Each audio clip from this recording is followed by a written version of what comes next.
In the book of Genesis, chapter 15, we learn a valuable lesson, which is to ask. Ask, okay?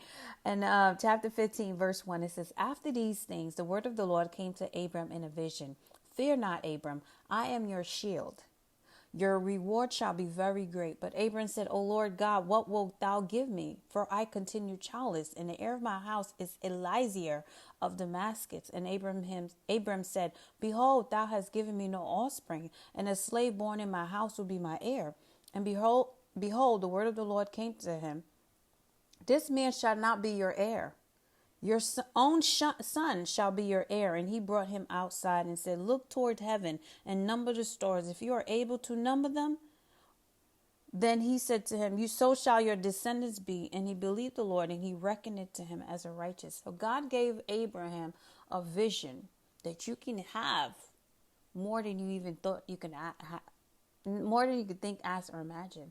So God is showing us that he comes to us in a vision. So if you have a vision of how your life can be, meaning you see yourself owning a successful business, you see yourself sending your children to private school, that vision is there because God can honor it. The problem that we have is that we don't want to ask. We're scared to say, "Lord, I really desire this. I really want this.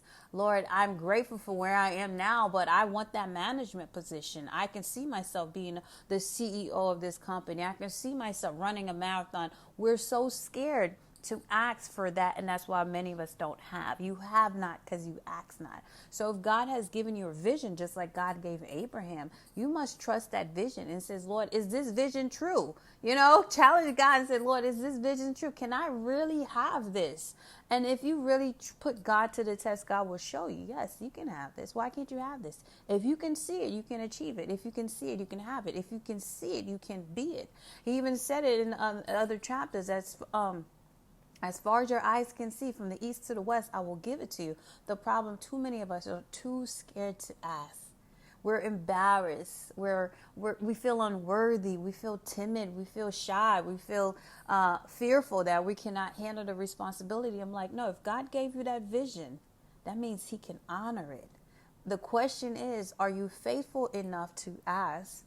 Are you faithful enough to trust God? Are you faithful enough to wait? Because sometimes that vision is for an appointed time.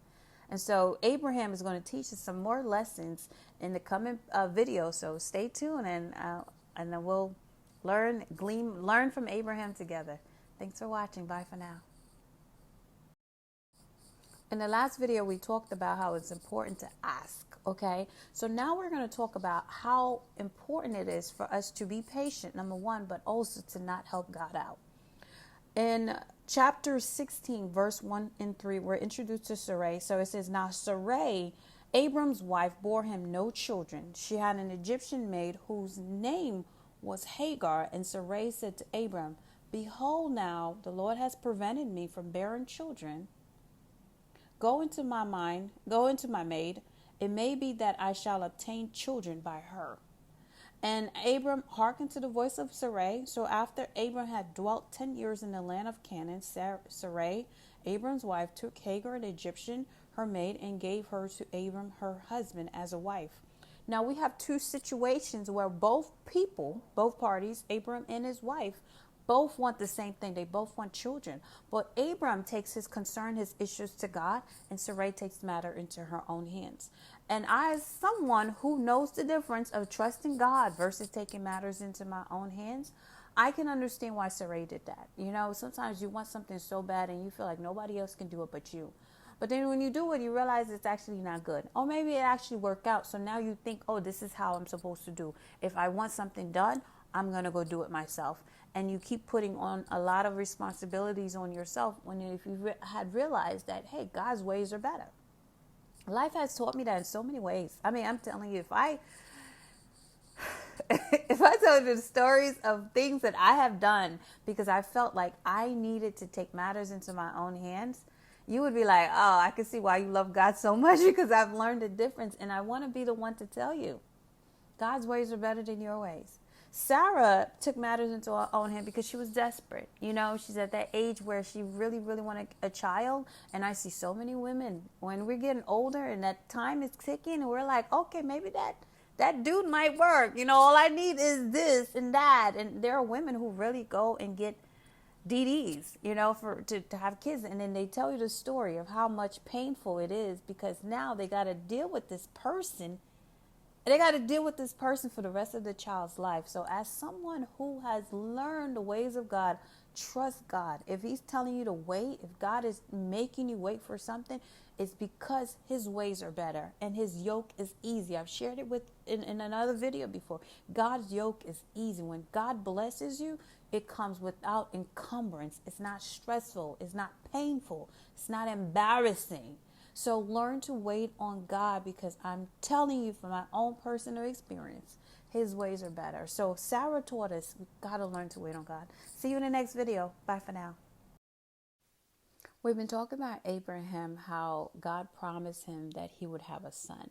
Sarah, his wife, took matters into her own hand and told him to go sleep with his maid Hagar, and they ended up having the son Ishmael. But that was never God's plan. So what we're learning in this video is that doubts aren't normal, but it's what you do with those doubts that's going to determine what will happen in your life. So Genesis 17, verse 15 through 17 says, And God said to Abram, As for Sarai your wife, you shall not call her name Sarai, but Sarah shall be her name. I will bless her, and moreover I will give you a son by her. I will bless her, and she shall be a mother of nations. Kings of people shall come from her. Then Abram fell on his face and laughed, and said to himself, Shall a child be born to a man who is 100 years old? Shall Sarah, who is 90 years old, bear a child? So he's doubting God. Before, when God told him in the previous chapter, in chapter 15, he believed God. Now his faith starts to wane. He just had his son Ishmael, and God is saying, no, that's not the son that I promised you. The son that I promised you is with Sarah. And he's like, Sarah's 90 years old. How is this going to happen? And so we are able to see through Abraham that sometimes it's hard to really believe that God is going to answer prayers. And it's not shameful to feel that way. Maybe a little doubt will come in and says, am I really going to meet someone? Is it really going to happen? Am I really going to get this promotion? But it's not what you believe, really. It's how you prepare yourself. Let's say you are in a job where there's no promotion. You reached as high as you can. And it's easy for you to start slacking off on the job. Like, hey, you know what? They don't really care. There's nowhere else to go. And you're just dragging your feet on the job. It's very common. A lot of people do that. But here's what usually happens. They get fired. So now they get fired rather than say, okay, when I reach the top of my career, let me see what else is out there. Let me apply for other positions. Let me, go on LinkedIn and update my resume. They do the opposite. And so this is what we can do when we have doubt. We either can prepare ourselves for God's blessing, or we become cynical, we become lazy, we become depressed, we become miserable. And that just stops our blessing, period. That just stops our blessing. So when you have doubt, you have to look at it. What can I do with this doubt? Am I going to be negative? Or am I going to take this as an opportunity to show God that even though you have not answered my prayers yet, I still have faith in you, and I'm going to prepare myself anyway. In the previous video, we talked about how having doubt is pretty common. When you've been praying for something, you might not see any signs of it. You start having doubt. That is a very common feeling to have, but it's what you do with that feeling, what you do or not do, that's going to change your circumstances. Okay, so now we're going to talk about how your lack of faith will be felt by others. So chapter 18, they have three visitors. One of them is identified as the Lord, and it says, they said to him, where is Sarah your wife? And he said, she is in the tent. The Lord said, I will surely return to you in the spring, and Sarah your wife shall have a son. And Sarah was listening at the tent door behind him. Now Abram and Sarah were old, advanced in age. It had ceased to be with Sarah after the manner of women. So Sarah laughed to herself, saying, after I have grown old and my husband is old, and shall I have pleasure? The Lord said to Abram, why did Sarah laugh and say, shall I indeed bear a child now that I am old? Is anything too hard for the Lord? At the appointed time, I will return to you in the spring, and Sarah shall have a son. So that's Genesis 18, 9 through 14. We have to remember the negativity, the lack of faith started with Abraham. So if you have any doubt about anything that God promised you, keep it to yourself. Take it to God. But never verbalize it. Never bring anyone in. Oh, I don't think this is going to happen. Oh, I'm so old. I'm this. Don't tell anyone. Because people can see how lack of faith you have, and that will create a domino effect. So not only were you negative, but now everybody around you is negative. If you don't know what you're doing, just keep it between you and God, okay? Take it between you and God, just like a good leader. When a leader does not know what he or she is doing, confessing it in front of everyone only makes you look less credible.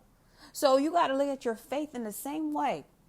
If you have doubt that God may not meet your needs, that God may not promise, bring your prayer into fruition, keep that to yourself. But because Abraham laughed, his wife did the same thing. So once you are already negative, it's hard to convince other people to be positive also. But thankfully, this is just a story to remind us that God can still answer prayers, even if you are negative. But we personally must understand that we cannot be positive and we cannot be negative and expect other people to be positive, especially if it ties into our own prayers, our own blessings. So Abraham taught us a good lesson. Keep your negativity to yourself. Keep your negativity to yourself. Take it between you and God, but do not verbalize it. No matter how sad you feel, no matter how upset you are, or how much unbelief you have, keep it between you and God, okay?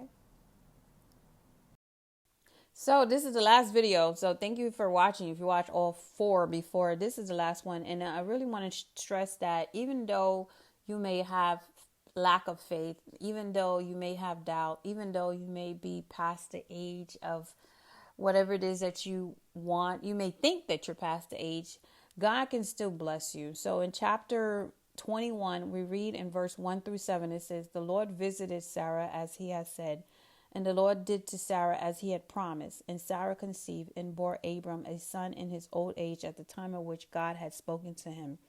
Abram called the name of his son who was born to him, whom Sarah bore Isaac. And Abram circumcised his son Isaac when he was 8 days old, as God had commanded him. And Abram was 100 years old when his son Isaac was born to him. And Sarah said, God has made laughter for me, and everyone who hears will laugh over me. And she said, who would have said to Abraham that Sarah would suckle children? Yet I have borne his son in his old age. And so God can still bless us, even if we are not the strongest people of faith. I mean, you've seen people who don't even go to church, and you're like, how is it that God is doing this for you? And it's easy to become envious because you're like, I'm doing all of this and I'm doing all of that, and I'm still not being blessed by God. But you don't know what God's motivation is. You know, you never know why God allows certain people to experience what they experience and while others don't experience. You know, I'm sure if you're a single mother, you might see how someone else who probably doesn't even appreciate her husband, you know, you're like, why is she so rude to this man and mistreating him? And here you are raising a child by yourself. Or maybe you see someone who has a good job and they just don't even care. They don't even show up. And you're just like, why is it that, you know, they get this and I don't get that? And the truth is, the less you focus on other people, the easier it is you'll see what God is doing in your life. Like, there's a lesson for each and every one of us, whatever season we're in, whatever experience we have, God has a purpose for us to learn. And if you could read the chapters, God was teaching Abraham and Sarah faith, you know, how to be patient and how to really trust me. Because look at them. They believe and say, who would have thought? Who could have done this but God? And so I do believe that God is always looking for those moments to where we can see the blessing come only through God. And so whatever you're going through, whatever you're waiting for, you just have to trust that God has God has my best plans at heart. You know, God is really working everything out for my good, even though I don't understand it. There is something for you to learn in the season that you're in. Hope these videos were helpful. I'll see you in the next series. Bye.